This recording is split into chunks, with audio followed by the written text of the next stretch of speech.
Masechet Berachot, and we are holding on Daf Yud Tet Amud Aleph.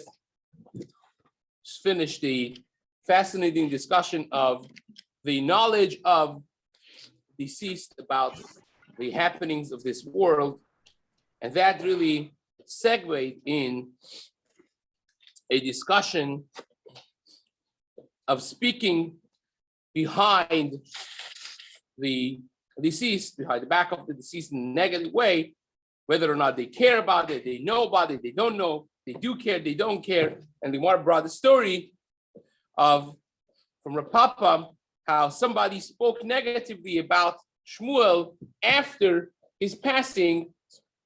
And one of the beams of the ceiling miraculously just dropped on this guy's skull and killed him.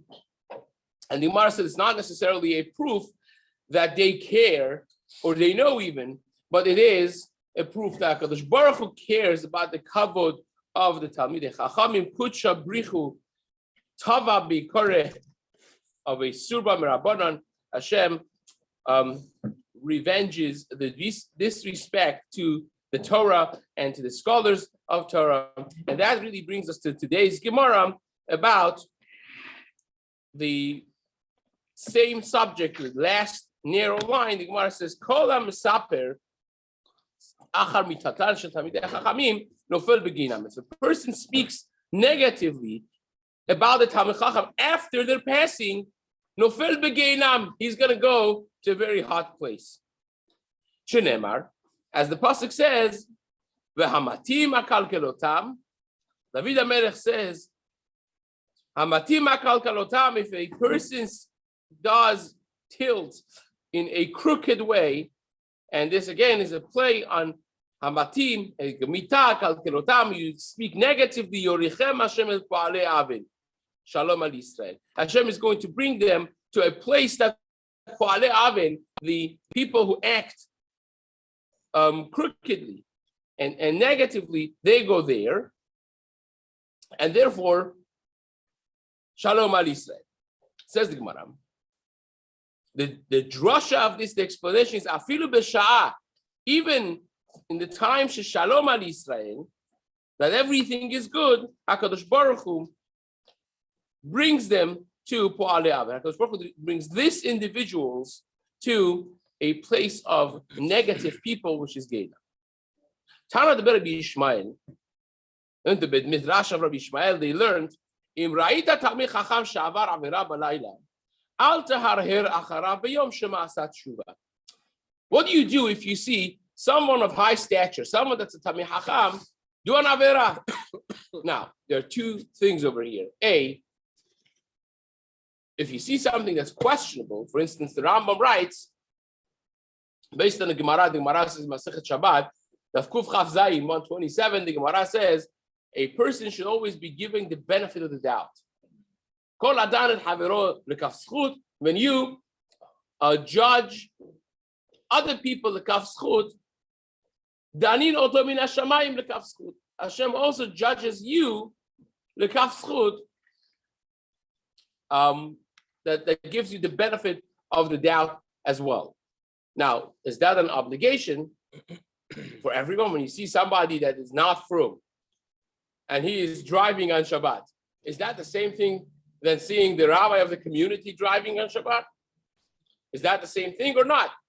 So beforehand, we forgot to say that Amud Yomi this month has been sponsored by Mr. and Mrs. Navid Bayampar for Fashma of Shefa Bandachama and for health and happiness of their children, Rafa'ala Miriam Batzipora, Chana Batzipora, and Muna Racha Batzipora, and Sophia Sarah Batzipora. They should have much abundance of nachat from them. Amen. Amen. So Rambam says it's three different categories over here. Depends who the person is.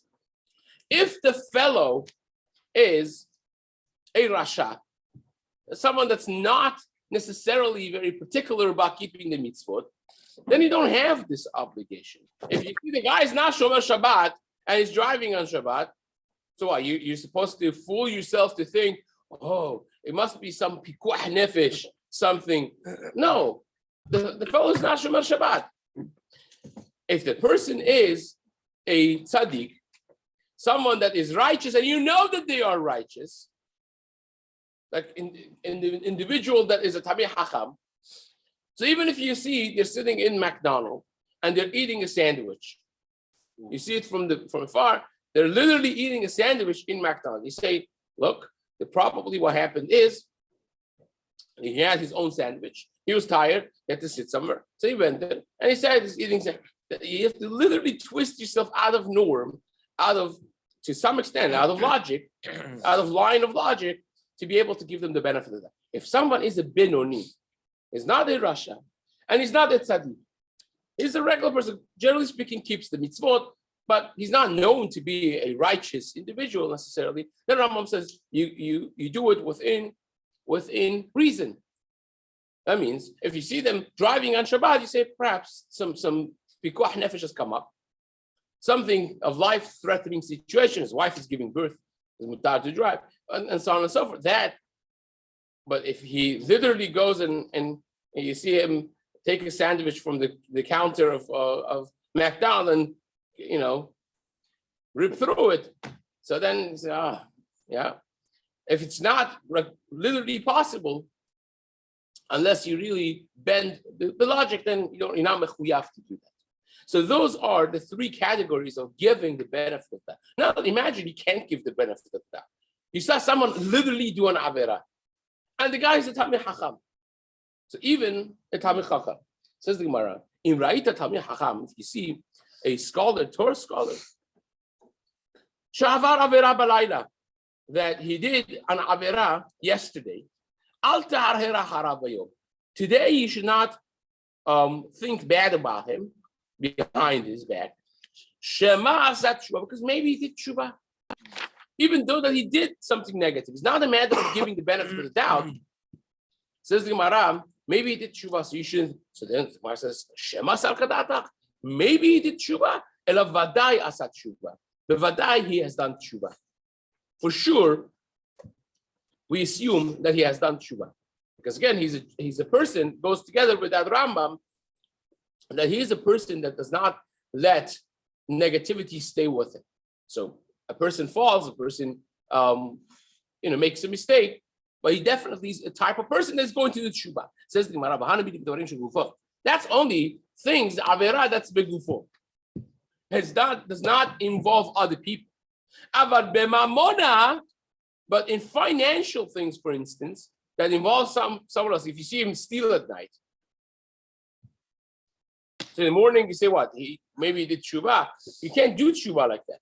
The Rambam writes in Chot Tshuva regarding Yom Kippurim and a process of tshuva. Rambam writes there are 4 different categories of how to do tshuva depending on what avera you have done, you've committed. And then the Rambam writes that even the highest level of tshuva, or even the lowest level of avera, if he has been between you and your fellow individual, then the tshuva does not work until you kind of like are okay with the person. He forgives you. So if you stole money and you haven't returned it, tshuva is not working. If you hurt someone else and they're feeling and you embarrass them and so on, until the moment that they forgive you, you don't have it. So says the Gemara, same thing over here, that even though that we assume that he has done tshuva, that's only if it's for himself, the avera that's between him and Hashem. But if it's between him and somebody else, he has stolen, he's done something financially wrong, we don't assume that at the mehader lemare until he returns the money to its owner. Thank you. Ve'amar Rabbi Yishua ben Levi, 2 dots, 5 lines down from the white lines. Amar Rabbi Yishua ben Levi, b'chaf dalet mekomot bedin menadin al kavod harav. In 24 places we find in Mishnayot that the bedin puts someone in nidui because of disrespecting a Tamei Chacham. Now, there are differences between nidui and cherem. There are different languages for excommunication, and there are different levels of excommunication. So we have found, says Rabbi Yishua ben Levi, 24 places in our Mishnayot that the Beit Din would put somebody in cherem for disrespecting Torah through disrespecting a Talmid Chacham. Says the Gemara. Amar Rabbi Elazar tells Rabbi Shimon Levi, says, where are these 24 places? I can't find them.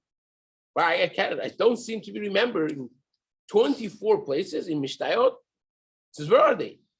So Amareh, he says, I'm going to give you a homework. Go and find. So Nafak, Dok, Ashkach, Tlat. Rabbi Elazar went and he studied the entire Mishnayot. He thought about it, and he found 3 places of such nature that Chachamim put somebody in Nidui, put them in excommunication because of a disrespect to the Torah. So where are those 3? Says the Gemara. One case of such is someone that was mezalzel b'netilat yadayim. He disrespected and brought disgrace to the mitzvah of netilat yadayim.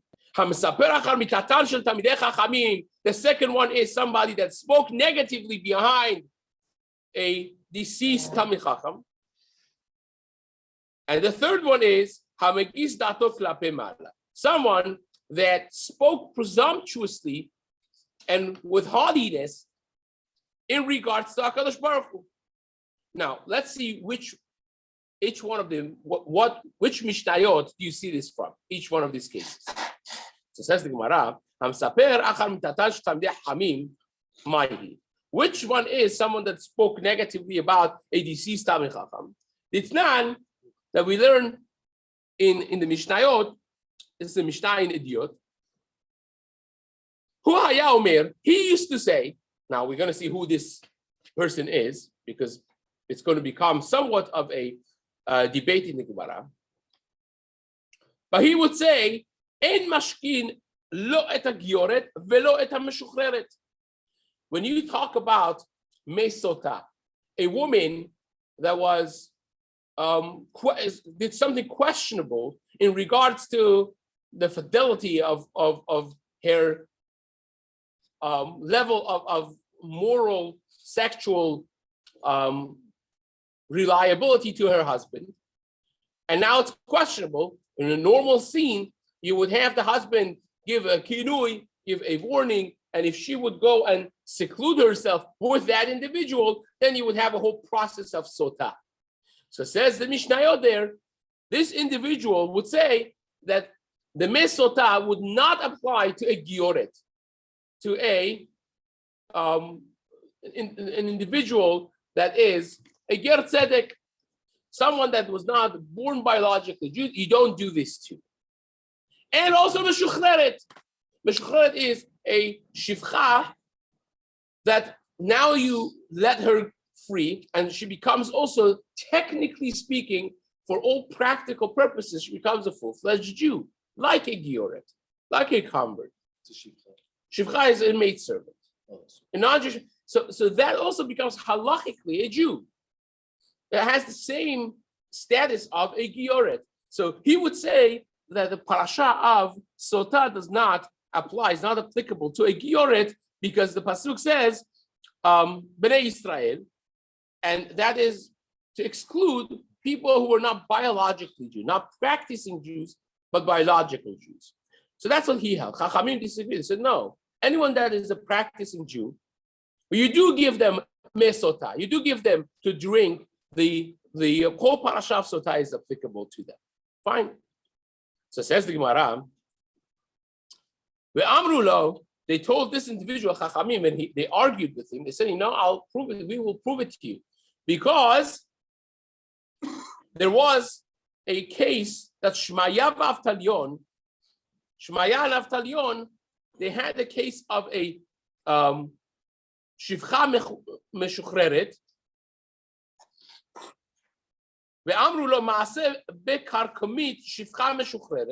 There was an individual called Karkomit, or was the name of the place, Yerushalayim, and she lived in Yerushalayim.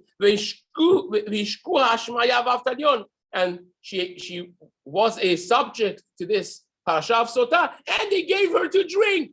Shmaya Avtalion, the rabbis of here, and Shemai, tremendous people, right? Shmaya was the Nasi Avtalion was the Avbedin. You can't get better than that, right? The Amar Lahem, and he tells them, no, Dugma Ishkuha.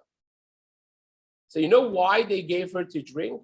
According to Rashi's understanding over here, and also Yerushalmi says the same thing, says because Shmayan Avtalion themselves were Bnei Gerim. So they were biased over here. The Gemara says in Sanhedrin that they were, they were part and parcel of the families of Gerim. The Gemara says this in Gittin, Daf Nun Zayin, that they were coming from Nebuchadnezzar. They're coming from not just the regular goy, they're coming from the one that destroyed the Beit HaMikdash, right? So they were Bnei Gerim. The Mishnah says in Masechet Baba Metzia, Daf Nun Chet Amud Bet, it says a ger tzedek, you have to be very careful. We are commanded so many places to be mindful of, any stranger, anyone that is not feeling secure emotionally. You're obligated to be there for them, right? So anyone that's downtrodden, anyone that's alone, anyone that doesn't have emotional backing, you have to be there for them. The prime example of it is somebody that has left their family, their support group, their social circles, everything, and joined the Torah mitzvot. Again, the Gemara says in Gittin, Daf Lamed Vav, that in 36 or 46 places in the Torah we have been warned to be careful with the Gerim.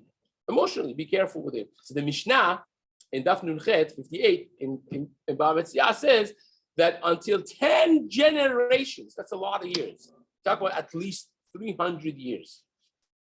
You have to be careful. You speak to the 10th generation, you still have to be careful not to say something derogatory about the nation that they come from. It's a difficult thing. It's not a simple thing, right?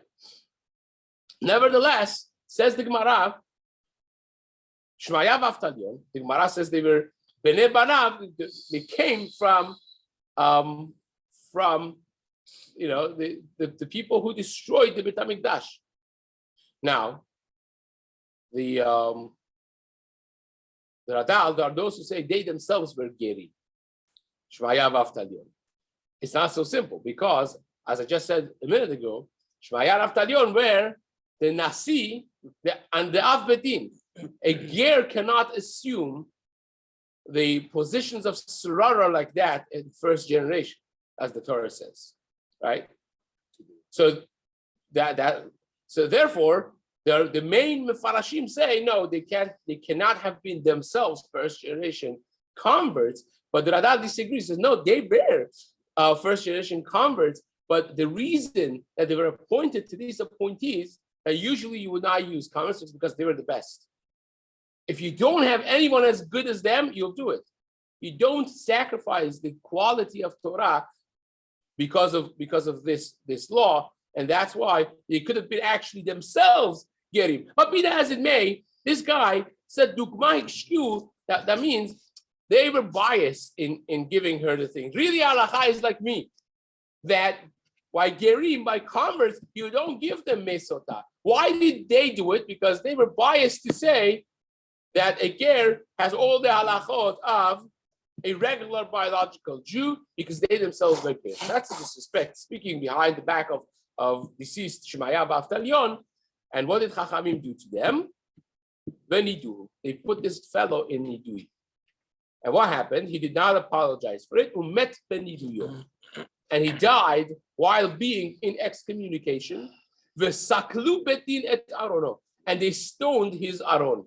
They stoned his coffin. Now, you'll see just in a moment that stone, his coffin does not mean a real skila, the way they used to do skila. You'll see in a moment, it means they would put a large rock on top of the coffin of this person in the proceeding of funeral to show that this person died he was discharged from the world in a dishonorable way, basically, right? To the woman that was under question. The whole process of writing the parasha of Sotah, erasing it on a certain specific type of water, and the name of Hashem was involved, even erasing the erasure of Hashem's name, which we never do. And she would drink this. No, she would just die if she actually was unfaithful. This person, this fellow that suggested that Shmaya v'Avtalion were biased in their psak, that you do give the water to a giora, to a convert, not differentiating between a convert and a regular biological Jew, that that person that disrespected, spoke derogatory way about Shmaya v'Avtalion, he was excommunicated. And he died in that way, and they stoned, so to speak, his Aaron because of the disrespect. So that's, who was this person?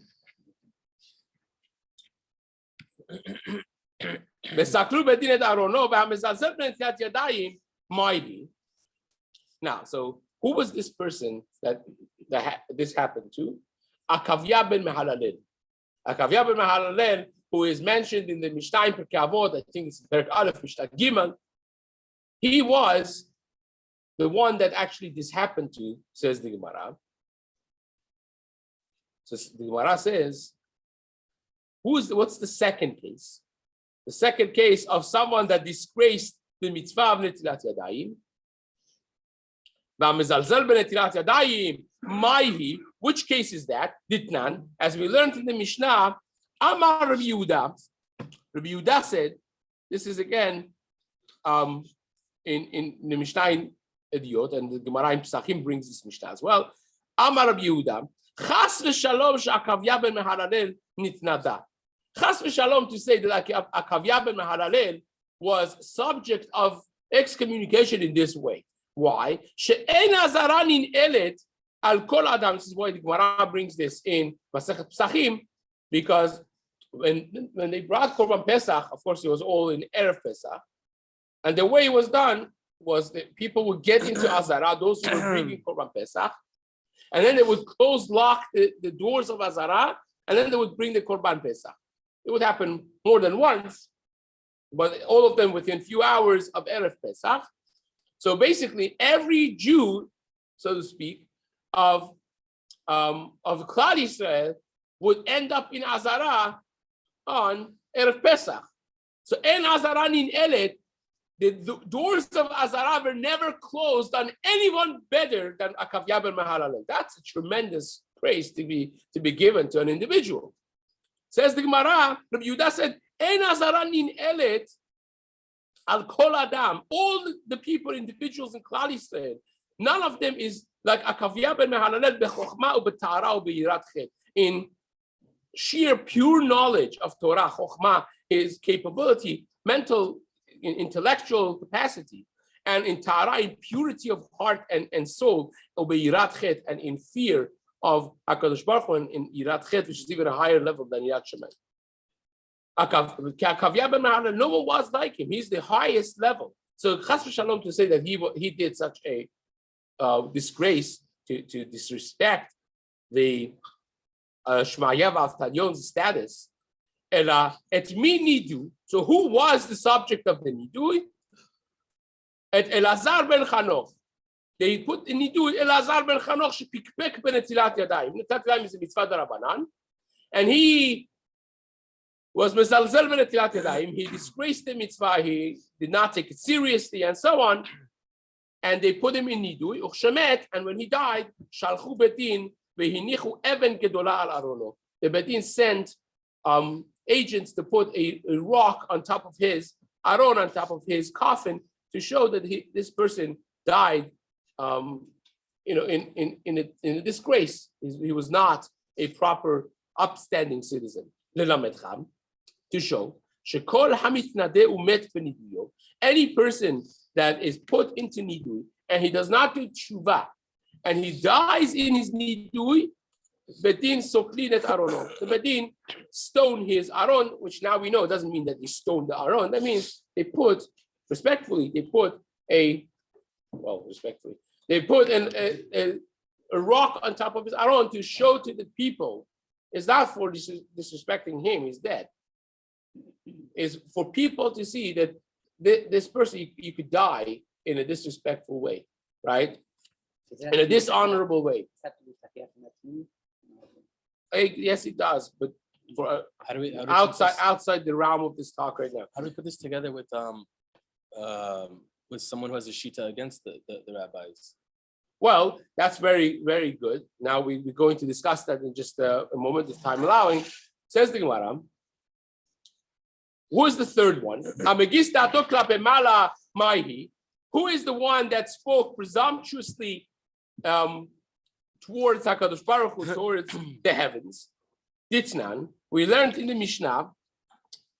This is something that we learned together in Masechet Tanit. We just had this recently, not long ago, that when they had drought and people asked Rabbi Chanina ben Dosa to daven for them. He was the miracle maker of the community. This was the whole story, the whole Amud of Daf Yutet in Masechet Tanit was dedicated to the stories of Rabbi Chanina ben Dosa. And here also is Daf Yutet, so it's some easy way to remember it. Says the Gemara, Shimon ben Shetach, for Chonia Magel, he sent for Chonia Magel that used to circle around himself and sit inside and say, we had the whole story there, that he went in, he made a circle and he sat and said, I'm not moving from here until you give rain, which is kind of like speaking with chutzpah, klape mala to HaKadosh Baruch Hu.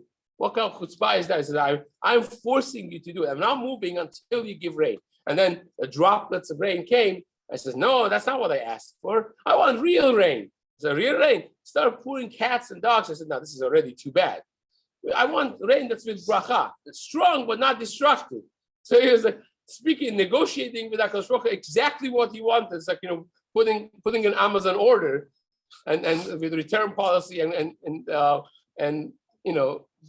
the exchanges and so Shimon ben Shetach sent him a message. He said, if you were not Chonia Magel, if you're like a kid, that the father does whatever this kid says, even though he speaks with chutzpah, I will put you in nidui. He told Chonia Magel. So says the Gemara, that's the story that we're referring to. Says the Gemara, Ditnat shalach lo Shimon ben Shetach lechonia magel. He sent to Chonia Magel, Sarich ata leitnadod. You should really be put into nidui for the way you act. If you were not, you were anybody else besides Chonia Magel. I would put you personally in nidui. But what am I going to do? You sin in front of Hashem. You speak with chutzpah.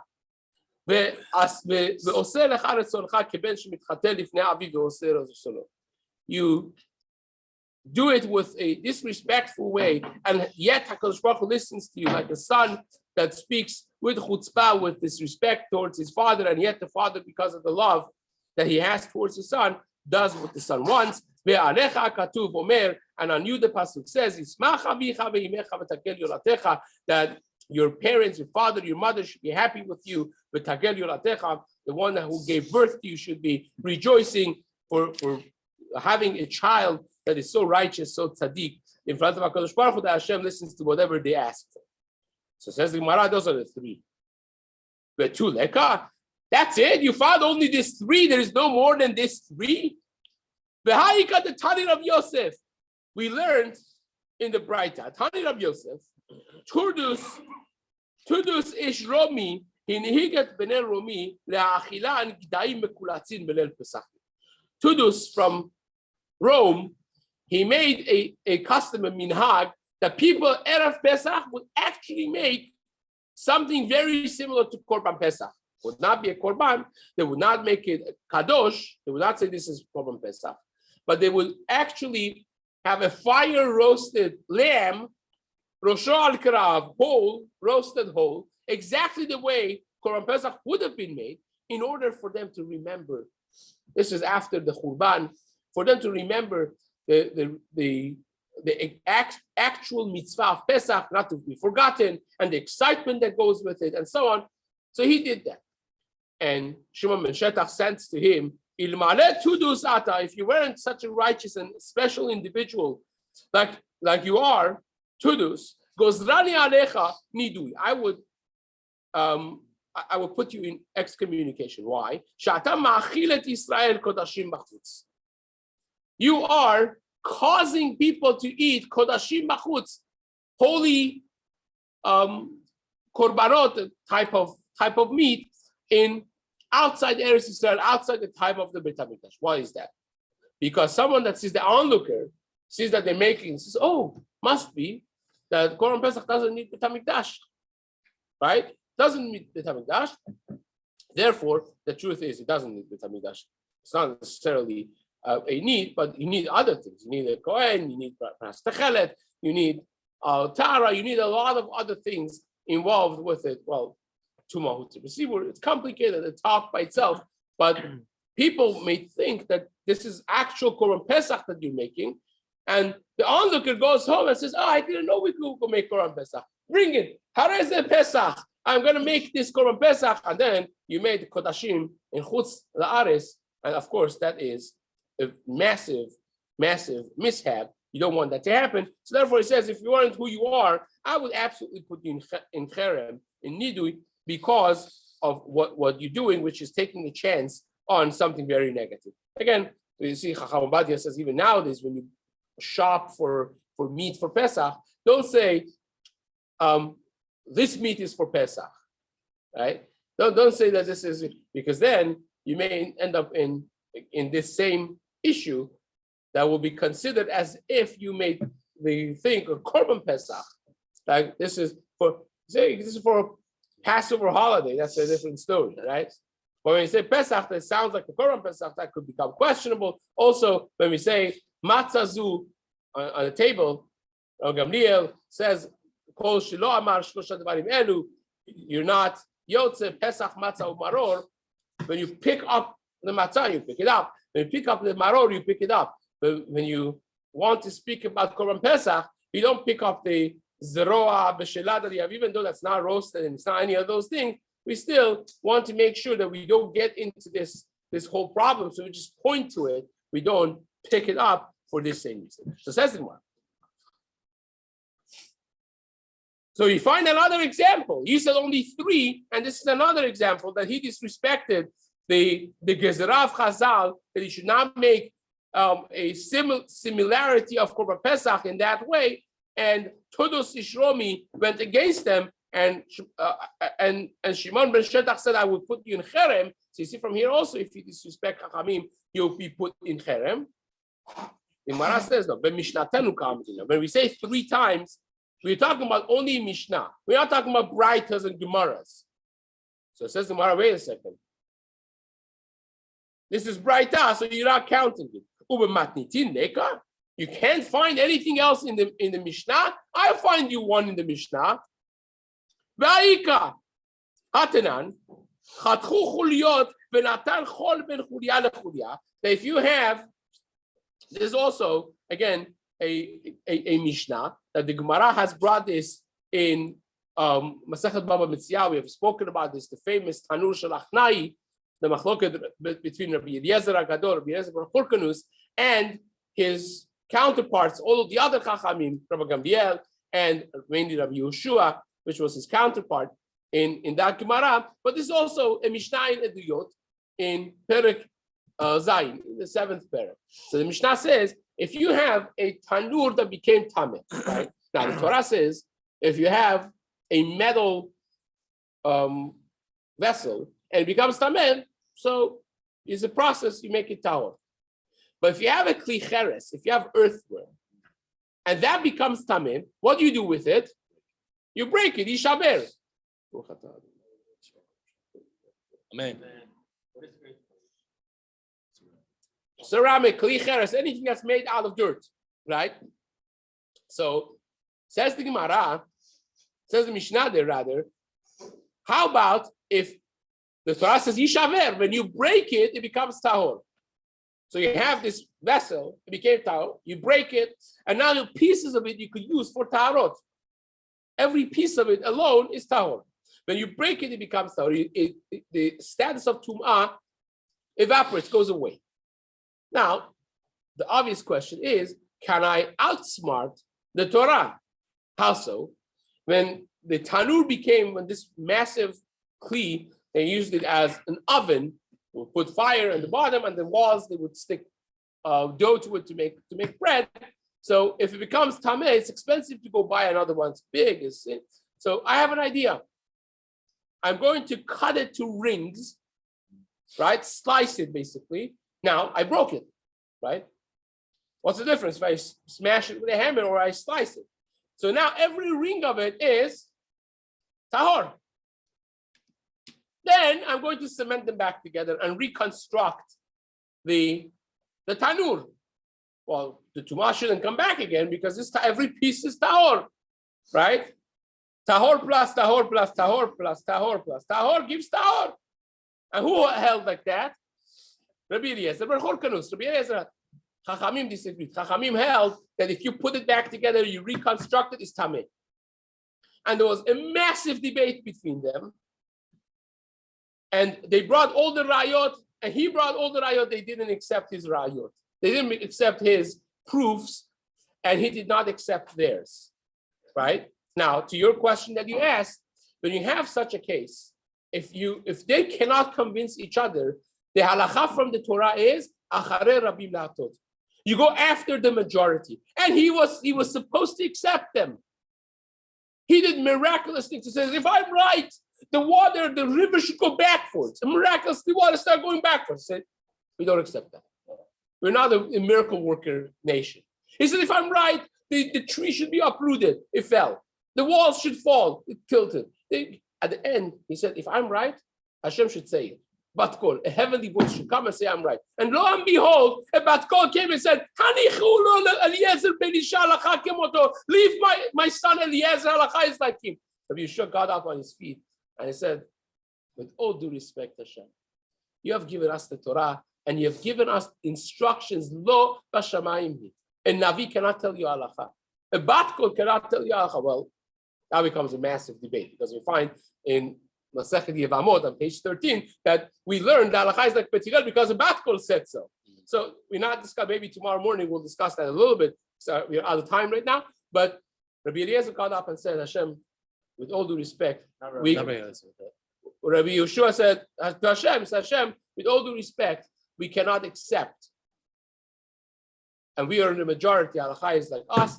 They paskin the halacha that it's tameh. Rabbi Eliezer should have at that moment accepted. He didn't. They put him in cherem, and that's why we started that the Mishnah, first Mishnah in Perek. Rabbi Eliezer Omer, Rabbi Eliezer Agadol, halacha is almost never like Rabbi Eliezer. Partially because he was in Shamta, Shamuti. It's Machlokes Rashi and Tosafot all over Shas. Shamuti means from Bet Shammai, or it means he was in Shamta. He was in Nidui, right? To the degree that the Ramban writes, the Nachmanides writes about Rabbi Eliezer, if the story of Rabbi Eliezer would happen in the time of the Beit HaMikdash, he would pass for being a Zakel Mamre, he would be put to death. Right?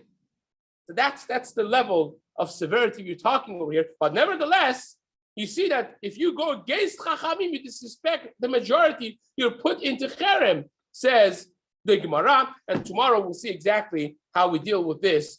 The fourth case that's not part of the three that we mentioned. Bezrat Hashem. Chazak Baruch. How do you still follow their own shitas? Like